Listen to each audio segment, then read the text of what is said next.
My name is Joseph Lloyd and I'm an independent vehicle consultant. I find cars for people. Over the past year on my YouTube channel, I've done a series of about 25 reviews known as the Tweed Jacket reviews, where I've reviewed and assessed cars of all different shapes and sizes, old and new, expensive and cheap. I've had some feedback though from some of my viewers who obviously love the reviews but want something a little bit less expensive. And so I present to you no budget reviews, all filmed on a phone, no fancy editing, no fluid head tripods, no DSLRs, just honest cars for less than £1,000 that you can pick up on the second-hand market. So join me on an adventure around the country as we go and find these cars for less than £1,000, and we have a lot of fun doing so. So today on No Budget Reviews, I've been very kindly given the opportunity to film this 2004 MG ZTT 190 Plus. The ZTT is a version of Rover 75. Rover originally brought out the 75 in 1998. But once MG Rover started to exist in the year 2000, they wanted to produce a more sporty version of the car. So they asked Peter Stevens, who was the designer of things like one of the facelifts of Lotus Esprit, to produce three models: the ZR, ZS and ZT. The ZTT was based on Rover 75 Tourer, which had been released in 2001. Now the engineering of that was done as a collaboration between BMW and Rover, but the final work was sort of done by MG Rover themselves.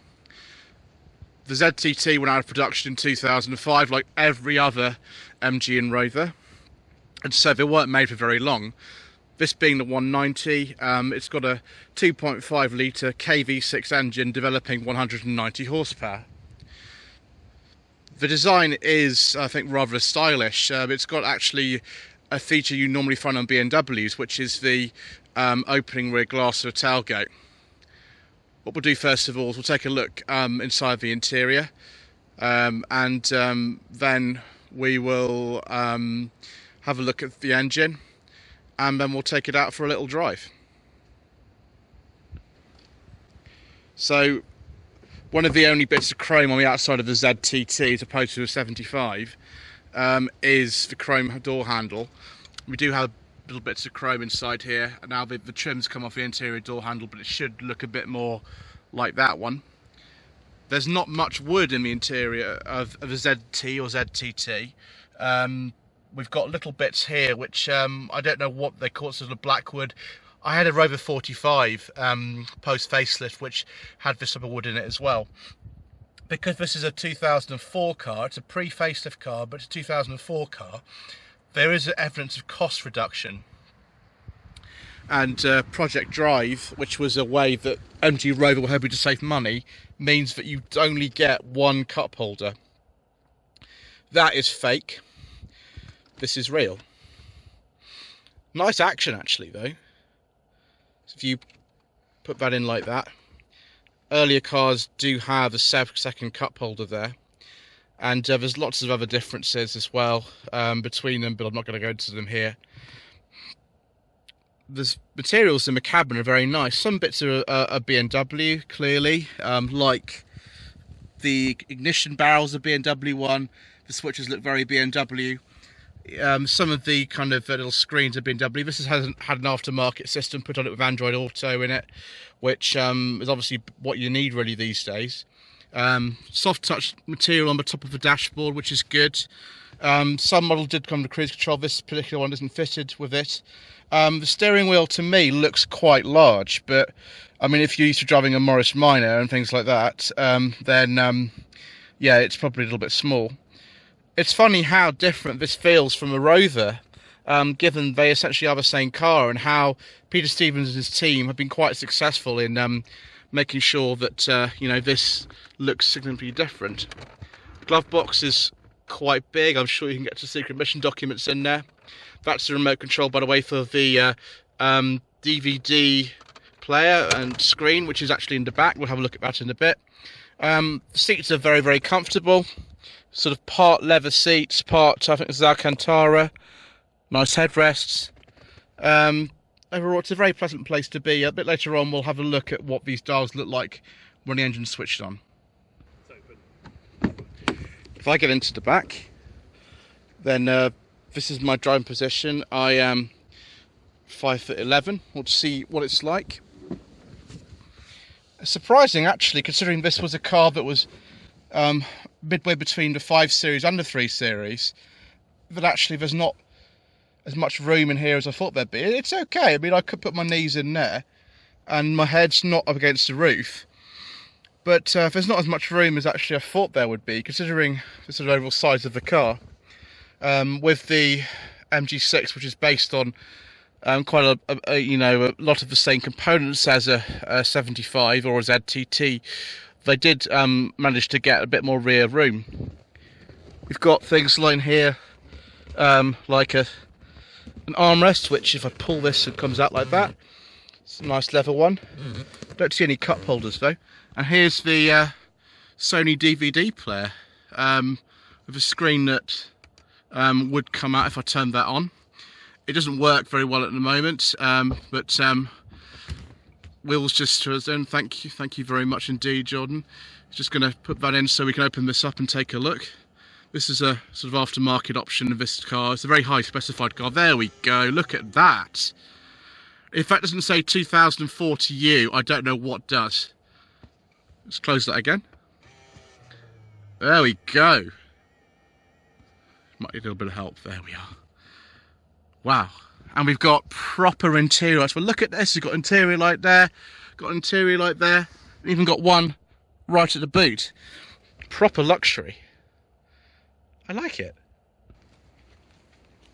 Now, this being a 2004 car, one of the things that people used to do back in the day is fit an LPG system to them.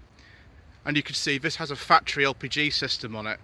It's not currently in use, but sign of the times, really. You can't fit them to lots of modern cars because of plastic intake manifolds, things like that. Excuse me. No budget reviews, and also not 100% health either. That's how it goes, isn't it? Right, so if I press this button here, I can open the tailgate just like that, and the glass. Now, this car's got an aftermarket reversing camera on it. That doesn't currently work because that was with the previous multimedia system. But we do have rear parking sensors on here, which I think are quite important on a large car like this.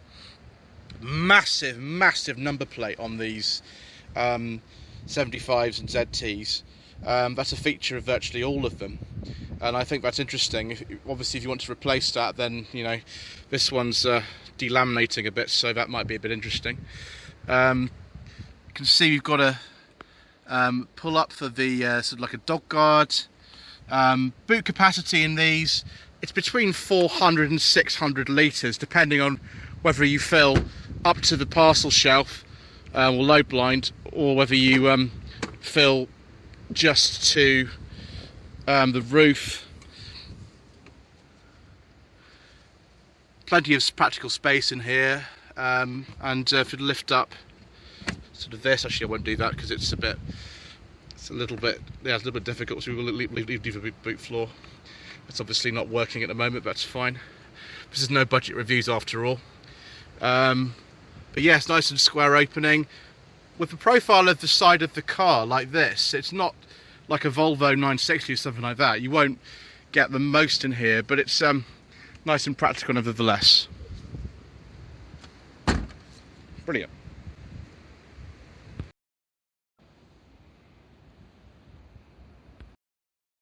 So we take a look at the engine on the ZTT 190. I think in earlier cars it would have had like a KV6 little badge there. This obviously doesn't have that anymore.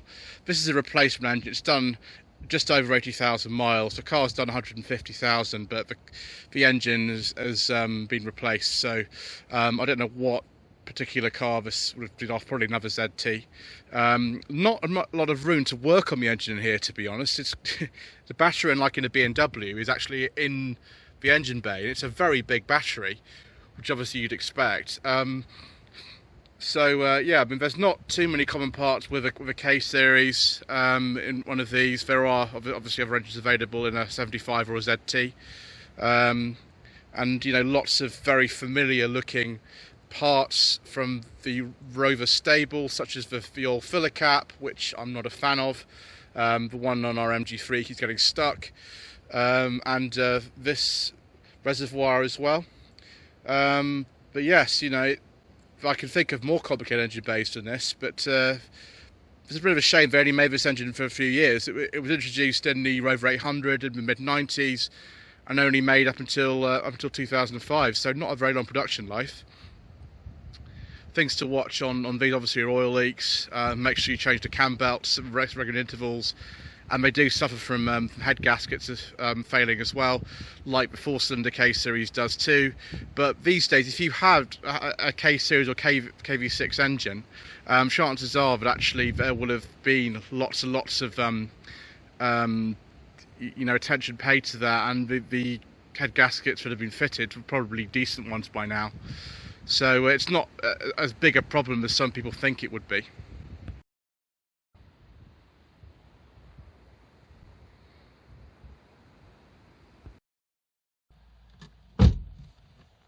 The driving position in a ZTT like this, or a 75, is really nice.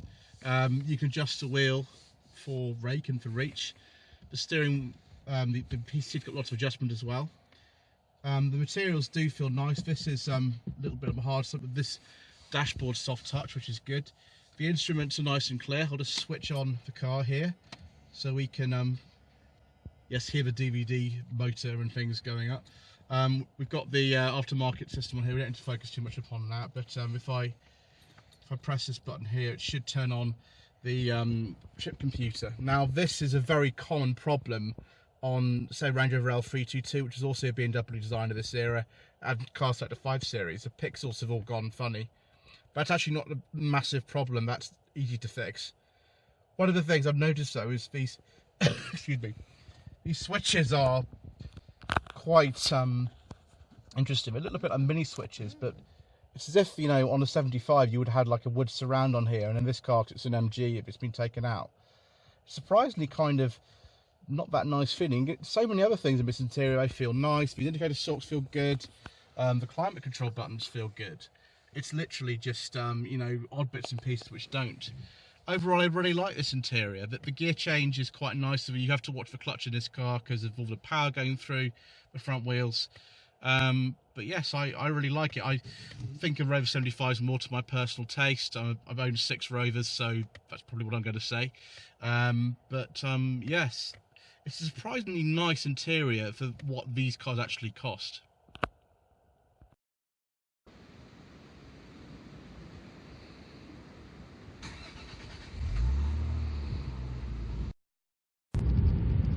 So now we're on the road. What's this car actually like to drive? Well, it's not as intimidating as I thought it might be. I've heard some sort of scare stories of these large engined MG ZTs, that they're a bit of a handful. This one actually isn't. The main problem is not the power and the speed, which is what I thought it might be. It's actually the clutch. The gearbox on the ZT 190s is different from others lower down the range, and you've got to be really smooth when you're driving it. In that respect, it's a bit like, say, a Ford Granada Mark II. You can't rush the gear changes in one of those, particularly the V6 models. You can't rush them in this either. The power doesn't really come on until the variable valve timing system kicks in at around 3000 RPM. So if you're driving in a moderate way, which is what I tend to do, obviously, then yes, you're not really going to get blinding performance out of this car. But once it goes, and I'm sure by Jordan it does, then you can't stop it. It will run away with you. Now, the engines available in MG ZT and ZTT were a 120 horsepower 1.8 litre K series engine, a 4-cylinder. They didn't have the turbocharged 1.8 in the ZT. There was also then the lesser power version of this engine, which is only available for a couple of years, called the ZT 160 2.5 litre V6 KV6 engine. Then there was the 180 horsepower automatic, again the same type of thing really, and then the 190. Now in 2003 they introduced the crazy 4.6 litre V8. It was the Ford modular V8, so the one using the Mustang, and that particular engine developed 260 horsepower. It's only got a 5-speed manual gearbox. So they're also available in the Rover 75, but you're probably more likely to find one in an MG these days. They're available both pre and post facelift. There are also a couple of diesels, saw some BMW, both 2 litres and 4 cylinders. There was a 115 horsepower and also 131 horsepower engine. But really, if you're looking for an authentic experience these days of a MG ZT, one you want is probably going to be this ZT 190, unless you've got very deep pockets, in which case obviously it's a V8.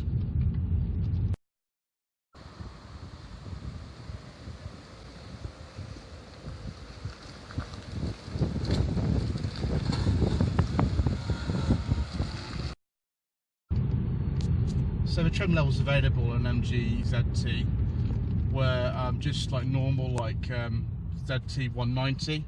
The Plus, which this one is, the Plus was very often an individually spec car. Like this one, we've got parking sensors, we've got the DVD system. This would have had a sat-nav unit in it as well.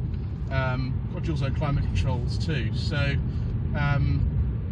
there were obviously the monogram colours red as well. It's a bit like Land Rover's autobiography program, you know, you could specify whatever colour you wanted. This is a monogram colour on it, which looks really nice actually, sort of pearlescent metallic. With the 75, there were a lot more trim levels. We had classic SE, Club SE, Contemporary SE. Now those were only available on the post facelift cars, and they were sort of, you know, de-wooded in some ways. They look a bit more similar to this, and not got so much sort of wood and chrome in them. And then top of the range on the 75 would be the Connoisseur and Connoisseur SE, and those are the ones, if you are a aficionado, the ones you might want to aim for, unless you prefer the sort of, you know, deep wooded effect. And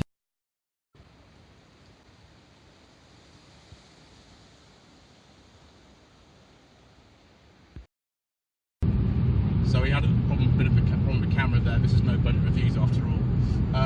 So yes, if you prefer a deep wooded effect, then a Contemporary SE might be yours for 75. I like the Connoisseur SE. Options that you can get on a 75, you know, how long's a piece of string. If you want a car with cruise control and parking sensors though, that's quite rare, as are heated seats. The leather interior car is obviously more desirable, and towards the end of production, I've actually seen one of these cars. They were trying to use up parts, and so the classics and classics SEs that they were making under the administrators sometimes had leather seats and things like that, so it's just worth sort of checking to see if your car's actually got a few of those extras fitted before you buy one. Now, in terms of problem areas, as we've sort of talked about, on a K series in particular, 4-cylinder petrol cars, the head gaskets were prone to failure pretty much from day one. It was like a joke. These days, you know, the majority of cars are still on the road, that would have been sorted out. There are various types of head gasket kits you can get to fix that, of varying quality, and there are specialists who help you with that. The other problem on a 75 or a ZT is the fact that subframes actually tend to sort of corrode when they are bolted to the chassis, and that's due to the difference between steel and aluminium components. And I would recommend, if you're going to buy one of these cars, that you get an inspection underneath to make sure that all the subframe mounts, things like that, are in decent condition. Because if they're not, then you're probably looking at a car that might be ending up in a scrapyard quite soon. So you really want to check underneath the car, make sure that there's no corrosion, and make sure that everything is still working fine. Other than that, they don't deserve a reputation that they actually have. The electrical systems on these are different from, say, 2545 and an MG TF of the same era, yeah, they actually are more reliable than those, particularly the post facelift 45s, 25s had very bad electrical systems. These seem a bit better, and yes, obviously no budget reviews. We only look at cars that you could buy for under £1,000. I found a 2004 Rover 75 1.8 turbo. I believe it was a connoisseur, that had done 77,000 miles, full service history, cam belt straight, everything like that. That car was on the market for £990.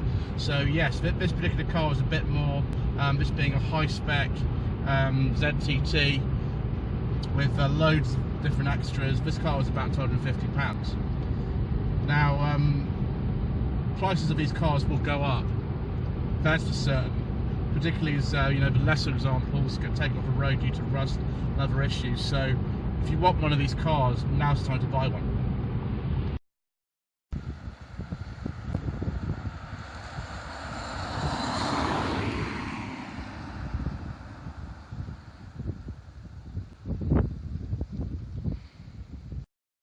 Early Rover 75s were built under BMW ownership, were produced in Cowley. Now later production was moved to Longbridge, and actually the sills of the cars made at Cowley are a different colour from the later ones, which is interesting. And the Cowley built cars, I think, are pretty valuable now actually. With prices on the rise, as I've said, it's a good time to get one. Make sure it's checked properly and make sure that the maintenance has been done properly, obviously. I really love these cars though. This car, obviously being a ZTT, we've got a firmer suspension set up, and that meant that the rubber components of the suspension were replaced by aluminium ones. So this is a firmer ride than a 75, but really it's still very comfortable. In comparison with so many modern cars I drive, particularly some cars which don't have any sporting pretensions at all, it's incredibly comfortable. The seats are wonderful, the body roll is well checked, the steering wheel feels nice to hold. Fuel economy, though, being a V6 engine, is not going to be great. If you want a economical car, I would stick to the K-series cars or the diesels. But yes, the only Euro 4 compliant cars in the 75 and ZT range are actually the 4-cylinder K-series cars from mid-2003 onwards. So that's worth bearing in mind if you go anywhere near the London Ultra Low Emission Zone, which I did the other day. You don't want to pay £12.50 a day. In terms of servicing costs, obviously on the 4-cylinder cars it's going to be a bit cheaper, so I don't use as much oil and things like that. So there's only one timing belt in a K-series. I don't know whether or not the diesels are more reliable than the petrols. That's not something I'd be able to tell you. You know, one of the things that you probably want on a car like this is to join the owners club. There is a good owners club for the 75 of the ZT, and you know, Jordan, who owns this car, is very familiar with that, and he took some good advice before he picked it up, and that's something I'd always recommend doing. Overall, it's a very nice, quiet drive. There is a bit of piston slap when you start the engine from cold, but that was the case on the K-series ones as well. It's just one of the things that you deal with as an owner of a car from the sort of 90s and 2000s of MG and Rover. It's just a familiar thing you get used to.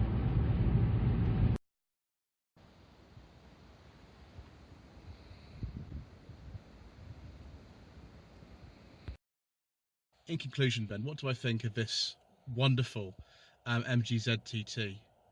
Well, these cars are getting increasingly rare. If you could find a good one, and one that has been well maintained, but I think you're onto a bit of a winner. Rover 75s and MG ZTs have a bit of a reputation in certain circles for being terrible cars, but I don't think this is a terrible car. Sure, you know, with things like Project Drive, the quality of the cars did deteriorate a little bit, but fundamentally the engineering is very solid. These cars are surprisingly cheap, even if prices are on the rise. and so this is an absolute top tip for a future classic. Thank you ever so much indeed once again for watching. Please don't forget to subscribe to the channel. Don't forget to visit my website, www.lloydvehicleconsulting.co.uk. If you wish me to source a car for you, there's a contact tab on the front page there. I've also got a Facebook page. It's facebook.com/Lloyd Vehicle Consulting. Thank you ever so much indeed once again for watching this episode of No Budget Reviews.